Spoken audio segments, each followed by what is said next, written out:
PTI को crush करने के लिए हर वो हरबा इस्तेमाल किया जा रहा है जो माजी में मार्शल लॉ के ज़माने में भी इस्तेमाल नहीं हुआ।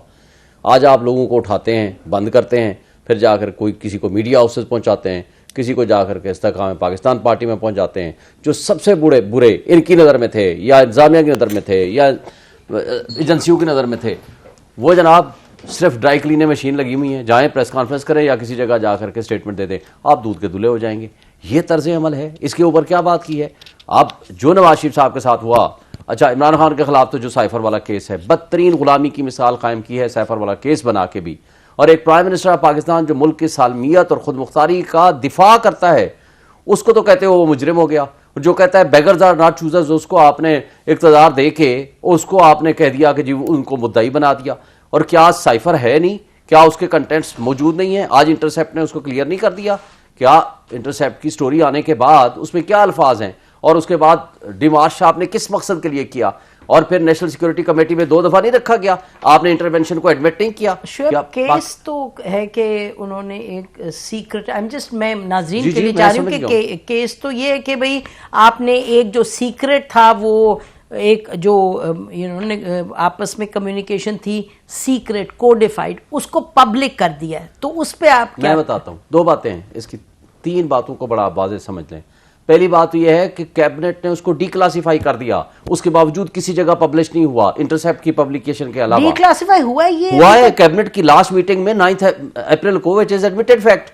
वो तो सारा रिकॉर्ड मंगवा ले, ये उसमें है, मौजूद है। अच्छा, हमारा ख्याल था कि वो तो नहीं है। डिक्लासिफाई हुआ है 9 अप्रैल को, सारा आप अखबार उठा लें, आप अपने मीडिया में उठा लें, 9 अप्रैल को जो लास्ट मीटिंग थी, जिस दिन वोट ऑफ नो कॉन्फिडेंस था, उसी दिन जो लास्ट मीटिंग थी, बल्कि आपको पता है उस दिन जो डिस्प्यूट क्या क्रिएट हुआ, उन्होंने डिक्लासिफाई किया तो मैसेज ये चलाया कि शायद बाजवा को डिनोटिफाई कर रहे हैं, जिसके लिए इस्लामाबाद हाईकोर्ट भी खुल गई, जिसके लिए सुप्रीम कोर्ट भी खुल गई थी, और बल्कि इस्लामाबाद हाईकोर्ट में पिटीशन भी आ गई थी जो बाद में गायब हो गई। अच्छा, बात ये थी कि डिक्लासिफाई होने के बाद ये बात खत्म हो जाती है। फिर आइन के मुताबिक पावर किसके पास है, कौन सी इंफॉर्मेशन देनी है पब्लिक को, कौन सी नहीं देनी है, chief executive sitting prime minister, और प्राइम मिनिस्टर ने दे दी। प्राइम मिनिस्टर, अगर मुझे बताएं खुदा ना खास्ता, ये डॉक्यूमेंटेड है कि डिक्लासिफाई हुआ है? जी डॉक्यूमेंटेड है, या जुबानी बात? नहीं, मिनट्स हैं।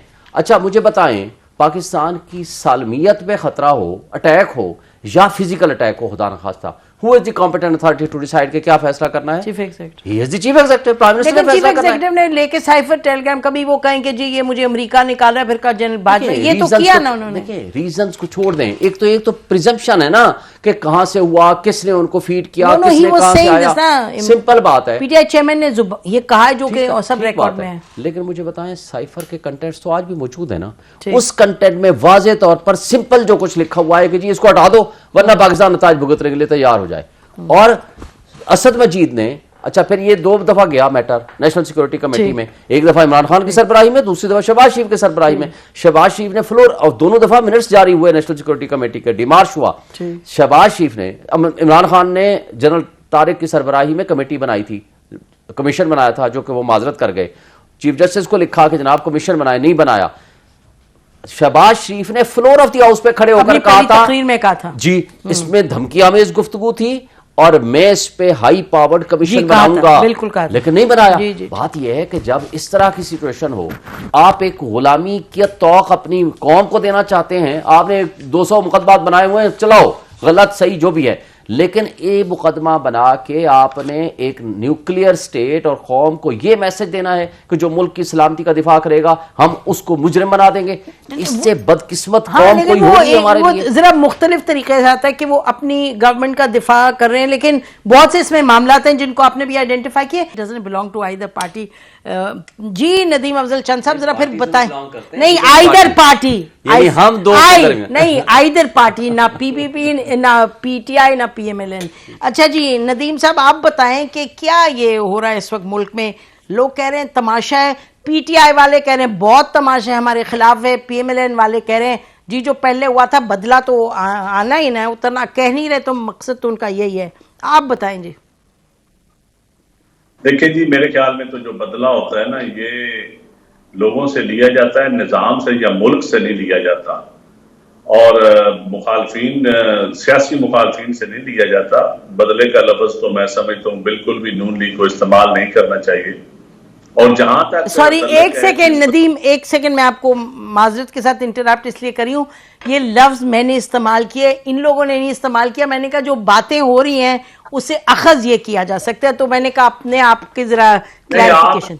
आपने बड़ा ठीक लफ्ज इस्तेमाल किया है और यही कुछ हो रहा है और बदला ले रहे हैं। देखिए, इत्तेहादियों से भी लिया जा रहा है बदला और मुखालफिन से भी लिया जा रहा है और निजाम से लिया जा रहा है।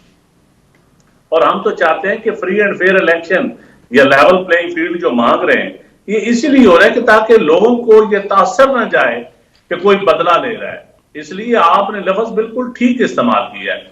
ये लोगों के पास तासर ये जा रहा है कि इस वक्त जो उनको पुरानी सजा, वो कहते हैं हमें सजा हुई थी, भाई सजा जिसने आपके खिलाफ की, आप सुप्रीम कोर्ट जाएं, उनके खिलाफ जाएं। अगर आपके खिलाफ पॉलिटिकल इंजीनियरिंग हुई तो आपको उसके खिलाफ कोर्ट में जाना चाहिए, हाई मॉरल ग्राउंड के ऊपर जाना चाहिए।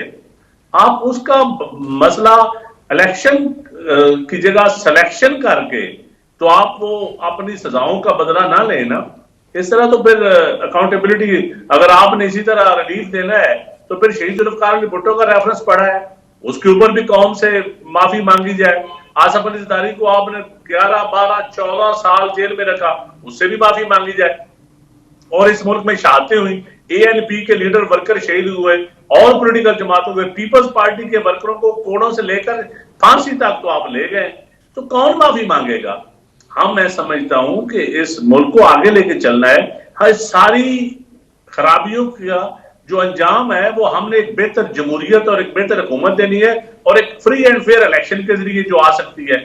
लेकिन अल्टीमेटली मैं समझता हूं इस वक्त सिलेक्शन की कोशिश की जा रही है और जो सिलेक्ट होना चाहते हैं वो कुछ ज्यादा ही एक्टिव हो गए हैं सिलेक्ट होने के लिए।